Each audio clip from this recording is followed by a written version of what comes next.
영원한 바나나라는 별명이 오히려 그의 이름보다 더 유명한 제임스 딘이라고 하는 미국의 영화배우를 여러분 아실 것입니다. 그가 주인공으로 나오는 에덴의 동쪽이라는 영화는 더 이상 설명이 필요 없을 만큼 그만큼 잘 알려진 영화입니다. 이 영화는 노벨 문학상 수상자인 존 스타인백의 동명소설 에덴의 동쪽이라는 그 원작을 그대로 영화화한 것입니다. 존 스타인백은 바로 오늘 우리가 읽은 본문 창세기 4장의 가인과 아벨 이야기를 모티브로 그의 작품을 썼습니다. 제임스 딘이 연기한 그 케일럽이라고 하는 인물은 바로 작가가 재해석해서 그려낸 바로 오늘날의 가인의 상입니다. 오늘의 가인의 모습입니다. 성도 여러분, 여러분의 실존적인 주소를 어떻게 생각하고 계십니까? 우리는 누구입니까? 우리가 바로 에덴의 동편에 살고 있는 가인의 후예들 아니겠습니까? 바로 이것은 남의 얘기가 아닙니다. 바로 나의 이야기입니다. 저는 설교자이기 때문에 저에게는 이 스타인백의 에덴의 동쪽이라는 작품이 바로 오늘 본문으로 삼은 하나의 방대한 설교로 저는 그렇게 이해하고 있습니다. 또 저에게는 적어도 그렇게 느껴집니다. 죄를 짊어지고 살아가는 선악간의 많은 인간의 군상들, 또 그 애증의 관계에서 이렇게 살아가는 그 모습들을 어쩜 이렇게 농도 깊게 짙게 잘 그려낼 수 있을까 놀라울 뿐입니다. 그리고 스타인백은 이 작품을 통해서 아주 진지하게 인간의 구원의 가능성을 우리에게 묻고 있는 것입니다. 특별히 소설 전반부에 보시면 오늘 본문 이 4장 특별히 7절 한 절 말씀을 놓고 등장인물들이 아주 길게 이야기를 나누는 그런 장면이 나옵니다. 물론 영화는 부분을 보여줄 수밖에 없으니까 그 장면을 잘 드러내지 못합니다만은 원작에 보시면 아주 길게 이 한 절에 대한 해석을 하는 장면이 있습니다. 사실은 이 장면이야말로 에덴의 동편이라고 하는 그 방대한 작품 중에서 가장 중요한 그런 장면입니다. 그래서 제가 이 장면을 설명드리기 위해서 도둑이 오늘 소설 이야기랑 영화 이야기를 좀 해드려야 되겠는데요. 오늘은 하여튼 무지 바쁜 날입니다. 이 큰 장편 소설도 다 알려드려야 되고 여러분한테 영화 한 편도 다 보여드려야 되니까 말입니다. 이 캘리포니아주의 설리너스 계곡으로 미국 동부에서부터 주인공의 가족이 오게 됩니다. 아담 트레스크라고 하는 가족인데 이거 작가가 아주 의도적으로 주인공의 이름을 아담이라고 지은 겁니다. 설리너스 밸리에 와서 그 땅 중에서 가장 비옥한 땅을 삼아서 마치 구약 성경에 나오는 아담이 에덴 동산에서 낙원을 꿈꾼 것처럼 이 아담도 설리너스 계곡에서 그런 꿈을 꾸게 됩니다. 그리고 사랑하는 한 여인을 만나게 됩니다. 이 아담 트레스크의 어머니는 너무너무 좋은 여성상이에요. 마치 하와이가 가지고 있는 모든 선한 것을 다 모아놓은 그런 여성상입니다. 그러니까 너무너무 좋아요. 사실 그 아버지는 별로 좋은 사람이 아니에요. 그런데 재혼한 이 새어머님은 너무 좋은 분입니다. 그런데 그가 결혼하는 아내는 마치 하와이의 가장 악한 부분들 모아놓은 그런 여성상입니다. 아주 외모가 출중해요. 아름다운 여인입니다. 그러나 그 속에는 아주 괴물과 같은 잔혹성이 감추어져 있어요. 그래서 결혼을 해서 지금 그 꿈에 부풀어 있는데 쌍둥이 두 아들을 낳고는 그 아들들 다 내쫓기고 권총으로 아담을 쏘고 아담은 크게 상처를 받습니다. 아내는 집을 떠나게 되고 이름까지 바꿔서 저 차이나타운에 있는 홍등가에 들어가서 포주 밑에서 완전히 망가진 창녀의 우두머리가 되고 맙니다.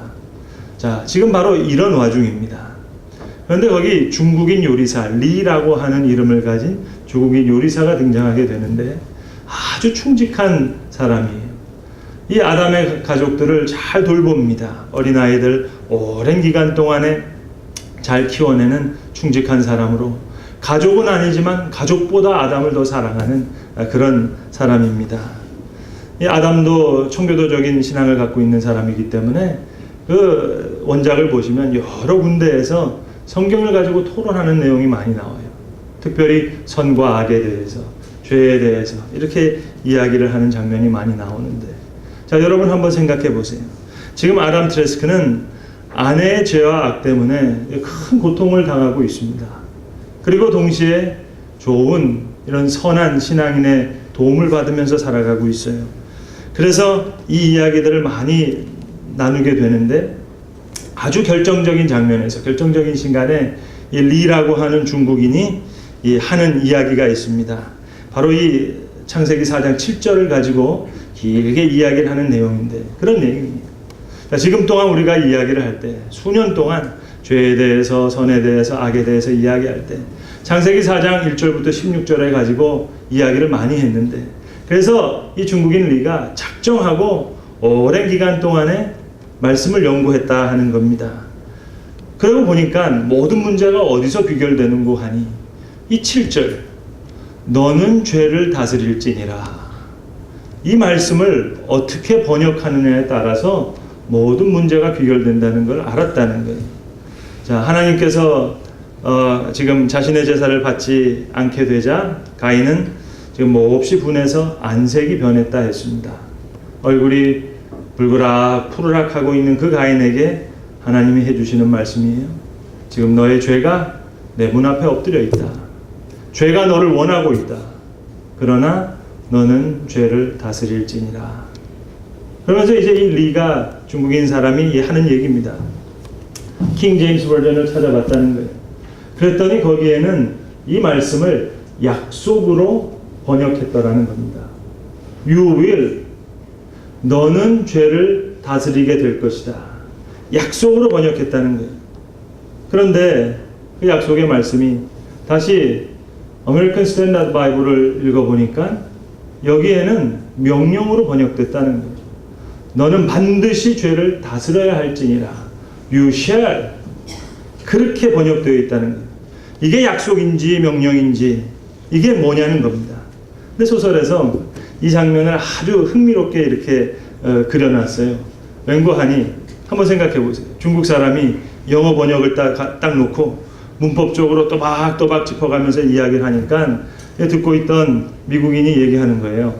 당신 혹시 히브리어도 공부했냐고, 3개국어 했냐고, 그렇게 얘기를 합니다. 그런데 흥미롭게도 이 중국 사람이 히브리어 단어를 하나 얘기를 하거든요. 근데 이 중국 사람이 3개국어 하는 게 특이하잖아요. 죄송하지만 우리 한국 사람들은 3개국어 기본적으로 하거든요. 핸들, 이빠이, 꺾어. 그렇지만 그러니까 중국 사람이 얘기를 하니까 주인공이 막 놀라서 물어보는 거예요. 그러니까 이 한 단어를 가지고 오게 되는데 그 상황은 이렇게 됩니다. 이 본문을 가지고 너무 고민하는 나머지 이 차이나타운에 있는 중국의 유학자들한테 부탁을 해서 그 유학자들이 유대 랍비들을 만납니다. 그래서 그 유대 랍비와 본문을 가지고 깊이 오랫동안 연구하는 가운데 이 7절의 말씀이 히브리 원어로 팀쉘이라고 하는 단어라는 걸 알게 돼요. 그럼 그 팀쉘이라는 말을 어떻게 번역해야 되느냐? 그런 면에서는 우리나라 말이 아주 기막히게 번역이 잘 됐습니다. 너는 죄를 다스릴지니라. 이 얘기는 다스릴 수도 있고 못 다스릴 수도 있고, 영어로 번역하면 you may, 그런 뜻이에요. you may. 여러분 영어를 아시겠습니다만은 you may라는 뜻은 동시에 you may not 같은 말입니다. 그 말이라는 것을 이 리가 쭉 설명을 해주는 거예요. 너는 죄를 다스릴지니라. 여러분 이 말은 너는 죄를 다스리게 될 것이다. You will 이라는 약속의 말씀도 아니고, 너는 반드시 죄를 다스려야 된다는 you shall 명령도 아니고, team shall 선택이라는 거예요. You may or you may not. 이 성경 한 절을 놓고 깊이 말씀을 나눕니다. 오늘 성경으로 다시 돌아와서 한번 생각해 봅시다. 오늘 하나님께서 아벨의 제사를 받으시고 가인의 제사를 받지 않으셨습니다. 사건은 그것뿐이에요. 자, 가인은 이제 여기서 어떤 자세를 취해야 됩니까? 어떤 태도를 선택하느냐에 따라서 그의 운명이 달라지는 거예요. 여러분, 사건은 문제가 아니에요. 어떤 일을 당했는지 여러분 묻지 마세요. 문제는 태도입니다. 실수와 실패는 같은 말이 아니에요. 실수는 하나의 과정일 뿐이에요. 그러나 실패는 결과입니다. 실수는 수없이 많이 반복되면서도 더 좋은 미래를 창출할 수도 있어요. 여러분, 병이라는 거 한번 생각해 보세요. 물론 병이라는 것이 우리를 죽음으로 모아넣을 때도 있습니다만 사실 따지고 보면 유익한 병도 많습니다. 우리가 잘 아는 예방주사라는 게 뭡니까? 이건 건강한 사람 몸에 병균을 집어넣는 거예요. 병을 만들어서 면역을 강하게 해서 강하게 만드는 겁니다. 여러분, 병 들었다고 다 나쁜 게 아니에요. 병 들어서 더 건강해지기도 하고 심지어 정신이 더 맑아지기도 합니다. 더 진실해지기도 하고 더 겸손해지기도 하고 인격이 더 고상해지기도 하는 법입니다. 신앙도 더 깊어져요. 병이라고 해서 무조건 멀리할 까닭이 전혀 없습니다. 생명에 이르는 병이 있단 말입니다. 병뿐입니까? 고민도 그래요. 사망에 이르는 고민이 있지만 생명에 이르는 고민이 있어요. 고린도후서 7장 10절에 말씀하시기를 하나님의 뜻대로 하게 하는 근심은 너희로 구원에 이르게 하는 회개를 이루느니라 말씀하십니다. 오늘 사실 가인이 가지고 있는 고민, 이건 너무 귀한 기회입니다. 하나님 앞에 나가서 하나님께 다시 제사 드릴 수도 있고 하나님 앞에 내 믿음을 다시 세울 수도 있고 하나님을 깊이 생각할 수도 있고 내 자신을 다시 한번 깊이 성찰할 수도 있는 귀한 기회예요. 실수와 실패가 있었다고 해서 꼭 실패자가 되는 건 아닙니다. 많은 실수를 통해서 결과가 실패로 주어졌다 하더라도 여러분, 실패와 실패자는 이거는 별개의 문제입니다. 근데 가인이 심히 분해서 안색이 변했어요. 만약에 여러분 아벨에게 달려가지 않고 하나님 앞에 갔다면 어떻게 되었을까요? 하나님, 제 제사를 받지 않으셨습니다. 죄송합니다. 다시 한번 바르게 길을 알려주세요. 그랬다면 말입니다. 그리고 아벨에게 갔다고 하더라도 아벨에게 다른 방법으로 물어볼 수도 있지 않겠습니까? 동생인데, 아벨아, 어떻게 너는 하나님께 기쁜 제사를 드릴 수 있었냐? 나는 어떻게 하면 좋겠냐? 그랬다면 좋았을 텐데 제 얼굴이 불그락 푸르락해서 아벨에게 달려갔어요. 여러분, 이것이 바로 가인 증후군입니다. 가인 신드롬입니다. 가인 컴플렉스입니다. 막말로 아벨을 죽인 후에도 기회는 얼마든지 있었어요. 팀 쉘, 선택은 얼마든지 있었어요. 아벨을 죽이기 전뿐만 아니라 아벨을 죽이고 나서도 하나님께서는 계속해서 기회를 주셨어요. 하나님이 어찌하여 네가 아벨을 죽였느냐, 그렇게 최종적인 질문을 하신 게 아니에요. 여러분, 성경을 자세히 보세요. 내 아우 아벨이 어디 있느냐, 이렇게 물으셨어요. 좋은 기회죠. 하나님, 제가 잘못해서 그만 아벨을 죽였습니다. 할 수 있었어요.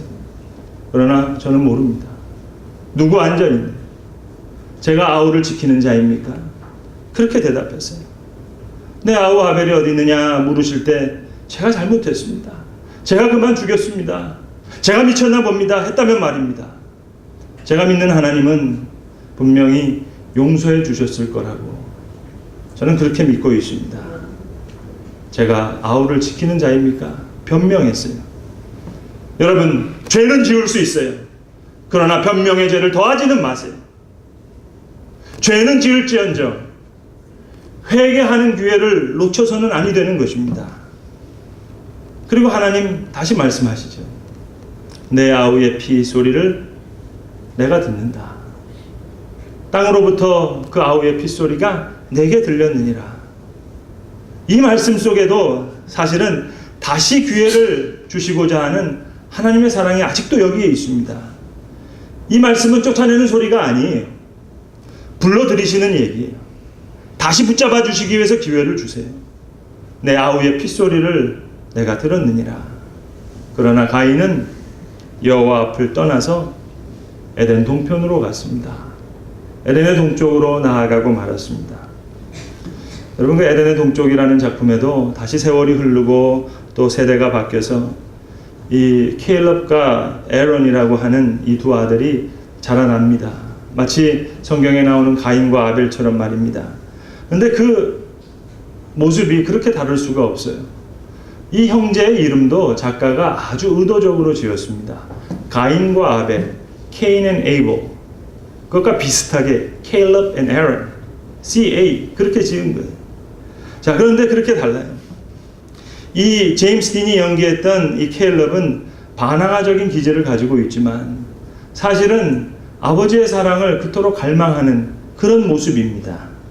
케일럽은 자기 안에 도사리고 있는 죄 때문에도 번민하고 고민하지만 사실 괴로워하는 것은 아버지의 사랑을 갈망하는 거예요. 그의 형제인 아론은 성경의 아벨처럼 아버지의 사랑을 잘 받고 자랍니다. 준수한 외모를 가졌어요. 원장에 보시면 스탠포드 대학을 다닙니다. 그리고 그 대학에 나오면 이제 목회자가 되려고 하는 정말로 양 같은 사람이에요. 그러니까 청교도적인 신앙을 가지고 있는 아버지가 이 아론 아들을 너무너무 사랑합니다. 그리고 이 아들을 너무 프라우드하게 생각하고 극진히 사랑하게 돼요. 이야기하다 보니까 영화 입장료도 안 받았는데 영화 얘기 지금 다 하게 생겼어요. 자, 이 와중에 아담 트레스크의 농장은 다 어려워집니다. 거의 망하기 일보 직전이 되는 거예요.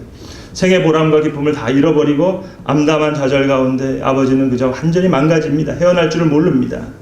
그런데 아들 케일럽은 케일럽대로 차이나타운의 홍등가에 가장 추잡한 이 여인이 되었던 살아가는 자기 어머니의 비밀을 발견하고는 너무너무 괴로워합니다. 그런 와중에 차이나타운에 있는 홍등가에서 무슨 일이 생기냐면 그 아주 돈 많은 그 포악한 포주가 죽으면서 이 모든 돈을 이 케일럽의 어머니한테 다 주고 떠나게 됩니다. 그러니까 그야말로 이제 이 아담의 부인 그리고 케일럽의 어머니는 그야말로 가장 더럽고 사악한 돈 많은 여인이 되었어요. 그러니까 이 아들이 아버지의 사랑을 받아내기 위해서 비록 더럽고 추잡한 돈이지만 어머니로부터 그 돈을 얼마 얻어내서 그것을 종잣돈 삼아서 열심히 일해가지고 돈을 모읍니다. 그리고 아버지의 그 농장 자금으로 주기 위해서 아버지를 다시 한번 회복시키기 위해서 그렇게 열심히 돈을 모으고 그 돈을 선물로 준비하는 거예요. 추수감사절이 됐습니다. 그 아버지와 두 아들들 모든 식구들이 모여서 이제 식사를 하게 되는데 이 케일럽이라는 아들이 그 준비한 돈을 선물로 아버지한테 드리는 거예요. 15,000불 거금이었습니다. 그런데 아버지가 제임스 딘이 연기한 그 아들의 돈을 받질 않는 거예요. 아들은 울면서 아버지한테 꼭 좀 받아달라고 눈물을 흘리면서 애도하는데 청교도적인 아버지 아담은 내가 이런 돈 원했냐? 나는 네가 너 형제처럼 그렇게 바르게 사는 것 그게 내가 원하는 것인데 그 내가 이거 원하는 바가 아니다. 여기서 케일럽이 큰 사랑의 부재를 느낍니다. 사랑의 결핍을 느낍니다. 성도 여러분, 시기 질투라는 게 도대체 뭡니까? 그건 단순한 시기와 질투가 아니에요. 단순하게 바라볼 문제가 아닙니다. 깊이 들어가서 보시면 거기에 사랑의 부재가 있어요. 사랑의 결핍이 있어요. 어머니의 사랑을 받고 싶고 아버지의 사랑을 받고 싶은데 그 사랑이 이루어지지 않는 거예요. 여러분, 세상의 모든 싸움을 한번 보세요. 세상의 모든 싸움은 따지고 보면 다 사랑 싸움입니다. 사랑받고 싶어서 그러는 거예요. 여러분, 소유욕. 도대체 소유욕이라는 걸 여러분 뭐라고 생각하십니까? 이건 단순한 욕심이 아니에요. 소유욕도 깊이 따지고 보면 사랑받고자 하는 자기 정체감에 대한 자기 인정의 의지입니다. 사람이 돈을 그렇게 봐주는 것 같아서, 그리고 아무것도 없으면 괜히 짓밟혀지는 것 같아서, 소외감 받는 것 같아서, 그래서 소유하지 못할 때 소외되는 것 같거든요. 그래서 더 높아지려고 하고 더 많이 가지려고 하는 것입니다. 소유욕은 단순한 욕심이 아니라 사랑의 결핍이에요. 여러분, 사업이 망해서 물질을 다 잃어버릴 때 그 사람들 재산 잃어버렸기 때문에 괴로운 거 아니에요. 재산을 잃어버릴 때 자신의 사랑이 다 떠나는 것 같거든요. 그래서 괴로운 거예요. 물질과 함께 사랑도 다 잃어버리는 것 같아서 괴로운 거예요. 답답한 거예요. 단순한 물질의 문제가 아니에요. 욕심의 문제가 아니에요. 시기 질투라는 건 감정의 문제가 아니에요. 모든 것이 사랑의 부재, 사랑의 결핍이 그것이 문제입니다. 가인도 하나님의 사랑을 느끼지 못한 거예요. 그것이 문제입니다. 그러 여러분, 어떤 어려움이 있고 어떤 일이 있더라도 하나님이 나를 사랑하신다. 마치 이 세상에 나 한 사람만 있는 것처럼 하나님이 나를 미치도록 사랑하신다. 그 믿음만 확실하면 이 세상에 아무런 문제가 될 것은 없습니다. 문제는 사랑이에요. 그래서 에덴의 동편에서 케일럽은 아론에게 어머니 이야기를 해주는 거예요. 완전히 망가진 창녀의 우두머리가 되어 있는 악의 화신이 된 어머니 존재를 알려주는 거예요. 여기서 아론이 충격을 받고 죽습니다. 충격을 받는 거예요. 그래서 충격을 받아서 어머니의 사악한 행동을 목격하고는 1차 세계대전에 참전해서 그래서 전사에서 죽습니다. 어머니는 어머니대로 괴로워서 자살하고 아버지는 아들 죽었다는 얘기를 듣고 뇌희련을 일으키고 그리고 이 케일럽은 케일럽대로 모든 것이 자기의 잘못 때문이라고 생각하는 그 죄의식 때문에 괴로워합니다. 에덴의 동쪽에 사는 인간상을 기가 막히게 그려낸 거예요. 아벨을 죽인 가인처럼 케일럽이 다 죽인 거예요. 사랑하는 성도 여러분, 우리는 현실을 자꾸 지금 오늘 뭐가 잘못된 것으로 그렇게 생각해요. 잘 나가다가 갑자기 뭐가 잘못돼서 일이 이렇게 꼬였다고 생각합니다. 여러분, 잘 나간 것 아니에요. 처음부터 잘못됐어요. 그것이 오늘 결과를 낳은 것이지 이거 새삼스러운 일 아닙니다. 계속 주어졌던 기회를 놓쳤어요. 그리고 그게 계속 쌓였어요.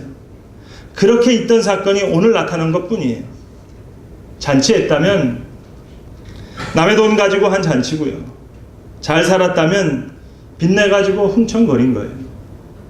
오늘 와서 뭐가 잘못된 것처럼 생각하지만 그건 잘못 생각하는 겁니다. 쌓이고 쌓여서 있어야 할 일이 오늘 있는 것뿐입니다. 아시는 대로 그 영화의 마지막 장면이 이렇게 됩니다. 이제 하나 남은 피부치는 누굽니까? 그 영화에서 제임스 딘을 아버지가 보려고 하지 않아요. 그러니까 중국인 리가 그 아버지를 붙잡고 아주 간곡하게 부탁합니다. 그래도 하나 남은 아들 이 케일럽에게 마지막에 축복해 주라고. 당신은 곧 죽게 될 것이고 이 아들은 계속 살게 될 텐데 홧김에 일은 저질렀지만 아버지로부터 받아들이지 않았다고 여겼기 때문에 한 행동 아니냐고. 그래서 축복해 주라고. 으스러뜨려서는 안 된다고. 마지막 회생의 기회를 주라고. 축복해 주라고 간곡하게 부탁을 합니다. 아버지가 병상에 누워서 아들을 마지막으로 만나요. 죽어가면서 아들을 만나서 이제 마지막으로 식은땀을 흘려가면서 안간힘을 다해 바로 그 제임스 딘이 연기한 케일럽 귀에다 대고 마지막 한마디를 남깁니다. 그 마지막 대사가 유명한 팀쉘이라는 단어예요. 그게 마지막 대사입니다. 팀쉘. You may or you may not. 아버지가 아들에게 이 한마디를 남기고 눈을 감습니다. 오늘 하나님이 말씀하십니다. 죄가 너의 문 앞에 엎드려 있느니라. 죄가 너를 원한다. 그러나 너는 죄를 다스릴지라. 하나님은 오늘도 계속해서 기회를 주시기 위해 가인의 후회된 우리에게도 동일한 말씀으로 물으십니다. 내가 분하여 함은 어찌 됨이냐? 내 아우 아벨은 어디 있느냐? 계속해서 선택의 기회를 허락하시면 오늘 우리 주님은 우리에게도 다시 조용히 묻고 계시는 것입니다. 기도하겠습니다. 아버지 하나님, 우리를 사랑하실 때 끝까지 사랑하시는 아버지 하나님의 그 한이 없는 사랑을 인하여 감사합니다. 죄가 너희 문 앞에 엎드려 있다 하셨고 그 죄가 우리를 원한다 하셨는데 아버지 하나님 성령의 도우심으로 이 죄를 잘 다스려 나갈 수 있도록 주님 우리를 도우시옵소서. 다시 하나님 앞에 나가 바른 제사를 드리고 얽혀졌던 문제를 바로 세울 수 있는 아벨을 향해서 나아가는 자가 아닌 하나님 앞으로 다시 나아가 깨끗한 제사를 다시 올려드리는 그런 우리 모두가 되게 하시옵소서. 예수님의 이름으로 기도드립니다. 아멘.